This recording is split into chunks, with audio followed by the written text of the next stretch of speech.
Hi guys, welcome back to the channel. Welcome back to a very long pause of golf content. So I'm not going to bore you with too much of the facts, but the golf project is a go again. Little bit of a break. Had some other stuff to sort out, so now we've managed to get some bits done. So I'm going to give you a quick walk around of what we've got and what's going to be happening in the next few days. Going to try and get as much content as I can while I'm putting it together, because I think it's the best thing to do. But I'm on a bit of a time constraint. Some of you may know, some of you may not know, but we've now sold the Apex building. So this is why Time Machine's on a pallet behind me, boxes everywhere. The office is looking kind of empty. So yeah, basically this week we hand over the keys. The new owner has politely allowed me to continue building the golf here because all my parts are here.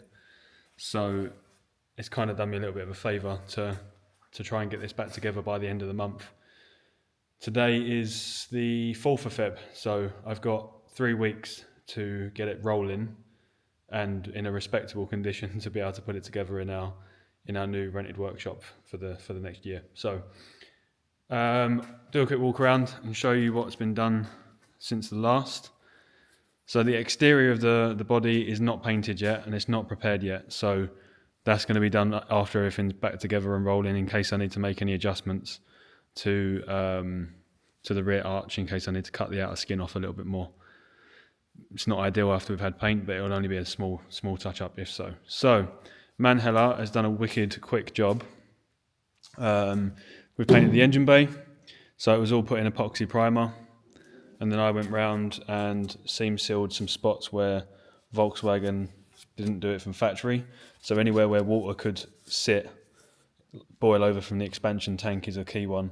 It sits in the gaps of the engine mounts and it rots the skins, stuff like that. I've gone over and I've seam sealed all the little bits and pieces in the engine bay. Up the top here, it's been stitch welded. We've stitch welded it, and then I've put seam sealant around it as well to stop any water sitting in the subframe mounts. Same here, we stitch welded the chassis mounts, left a little hole in the top and the bottom to let any moisture get in and out that is going to pass through, like when you're driving in the rain and stuff. So yeah, there's that. Yeah, engine bay is pretty straightforward. Cut the top of the turrets out. We elongated these. I didn't want to cut the domes off because you lose strength, and I didn't want to bring the cage to the front of the chassis, as I explained before. So we've managed to get these out enough just to be able to get to the rebound adjustment on the dampers when they go in. So yeah, that's pretty much the engine bay sorted. And then under, all the arches have been done. Again, all seam sealed. Everything that we've worked on, we've gone over with the seam sealant, put all the new seam sealant in. It's all been cure rusted, it's all been epoxy primered, and then it's been MIPA truck bed liner. So it dries really, really rough and it dries really quick. So it's pretty good stuff. It's the first time I've used it, but a few of the boys, Nuno said it was pretty good. So I trust Nuno and Ali. They know what they're doing with the paint, that's for sure. But yeah, the whole underside, which I'll show you in a second, has been done. All the rear arches as well inside, they're all done. So it's all proper. It should be. And then of course we've got the interior paint, which I don't know the exact colour code, but it's a satin dark silver grey. It's a pretty nice colour for an interior. It's not too leery, not too reflective. I think it looks pretty cool. But they've done a great job. Even with all my dodgy prep work that I've done, it's come out okay. There's obviously a few imperfections where there's welds and stuff underneath and where I've hit stuff, but it's not, by all means, it's not a bad job. It's come out pretty cool. This is a floor that me and Ross made. I think I've got some footage of that still, of us making that. I set the camera up on the tripod, so I'll put some of that footage in. But yeah, we cut the spare wheel well out because we wanted to have a centre exit exhaust as high up as possible, with the potential of running a big diffuser down to the rear axle. So I'm not sure if we're going to run it yet, but could be the case. I don't know yet. To see what Tuv says and if I can get the stuff to work. But yeah, it's all been done. It's all been mippered underneath. All the rust was treated all the way back to bare metal. Epoxy primer on everything. And then once the primer's gone off, we seam sealed everything. I think I've got some pictures as well that's on Instagram, and I might insert in the video as well if I can, of all the seams that I've gone over and done all of them. So even around where the harness points are in, they're seam sealed. You can see the brush marks in it. Same on this side and underneath as well. This is a little bit tricky. Had to cut the chassis rail to get this one welded in. It's a bit of a pig. But yeah, it's all good. It's all done. The whole chassis is now ready to go. So the next jobs are to get all of the little bits fabbed up on the underside. It's all good, but on the inside, there's loads of little brackets and stuff that I need to make and fabricate. Yeah, there's loads of all the finicky bits, all the little bits and pieces that I need to get in. So the wiring harness, that needs to be, I need to mount that in some of the holes in the chassis. I've got clips to rivet into them. Loads of little bits. So I'll likely do, this has been 7 minutes of talking so far, so I'll probably do another video, or maybe even make this a long video, some time lapse going in, putting the harness in, putting the little brackets in, putting the dash bar in, getting all the stuff working. So the idea is to get that all in. Once it's all in, I need to get the gearbox and engine sorted, have that in on mounts and wired in so that I can start coding the DSG box in, because obviously, of course, it was manual and I converted it to a DSG. So why don't you buy a DSG chassis to start with, I hear you ask. Doesn't always work the way you want things to go. So at the moment I have the engine, well, hold on a minute, why is this going like that? I have the engine with some of the ancillaries off to check. I need to replace the timing belt. I've already gone over and replaced a few things. N75 valve I've quickly replaced. The camshaft solenoid up here, the adjustment solenoid I changed.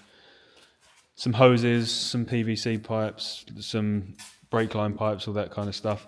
The turbo is buggered, so I do need another KO3 for now, just to get it running. I think the plan is just to run it on this engine for, maybe I can get the year out of it, try and run it on this engine, while I gather the parts to build another engine, and then rip it back out again and put a fresh engine in at the end of the season. Purely on the fact I don't know if this runs. It's never been run since I've had it, and the guy that had the car before, it wasn't running because the wiring harness had rodent damage. So I don't know if it runs. It might not, so we'll have to see. But I think for now, I'm just going to try my luck. Same as the gearbox. I bought the gearbox second hand, so I don't know if that's actually a working unit or if that's buggered. So I'm praying that it's good. It checks out okay. I checked the oil. There's no metal inside. The cooler hasn't split and leaks coolant into the oil, so there's no contamination of glycol.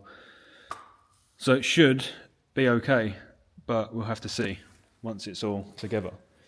So yeah, the plan will be get it all together and get it in, and then I can do all the coding to get the gearbox working, and then the rest will go back together.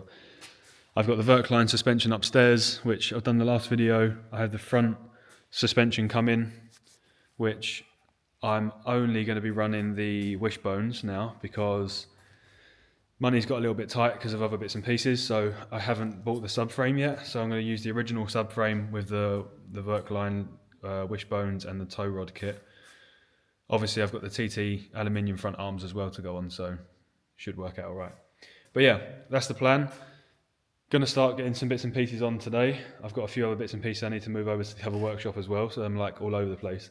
Ross has been here, we've been plastering a wall, painting stuff, moving stuff, working on other people's cars quickly, doing bits and pieces, doing bits on the 46 as well. So Philip's been here helping me on the 46, getting some of the wiring done, making a control module for the Drempf to work with the OEM ECU and everything, so that's all a part of the minute. It's been like chaos. I couldn't have picked a worse time to start doing bits and pieces like this.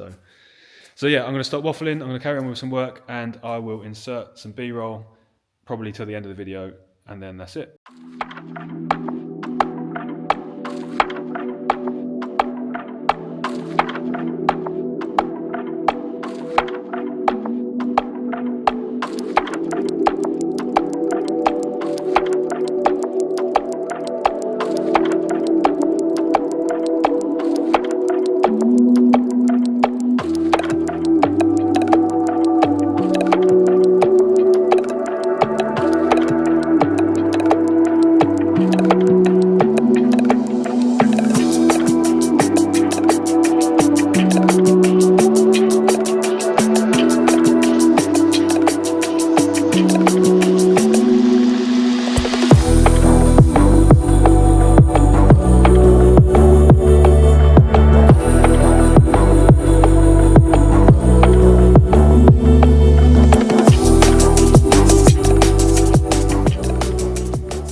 So a little bit change of scenery.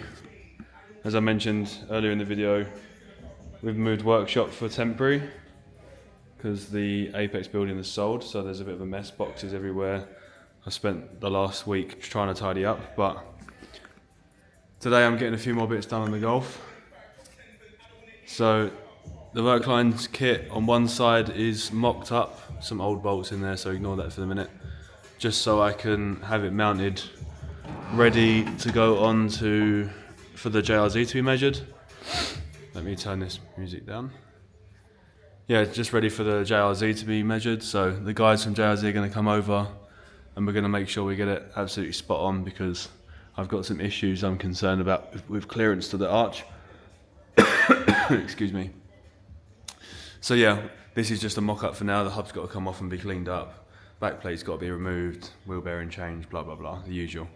So yeah, so far the rear subframe's in on a couple of bolts.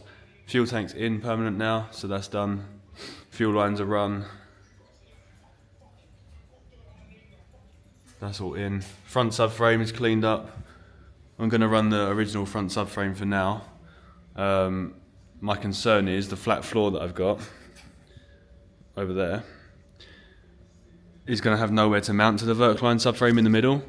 So I'm going to see how well it mounts to the original points, and then we'll go from there, and then see if I can do a custom thing with Workline for the front subframe where they weld on some tabs for me. So I need to see if that works first. So yeah, loads of bits and pieces in.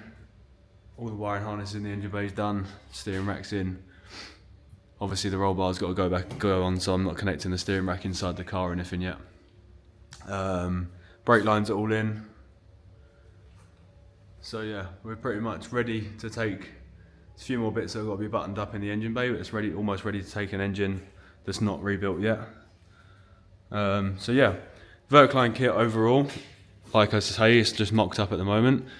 Super easy install. The instructions the guys have, they supply it with all the instructions that you need. So everything on the rear tubular subframe, the rear trailing arms as well.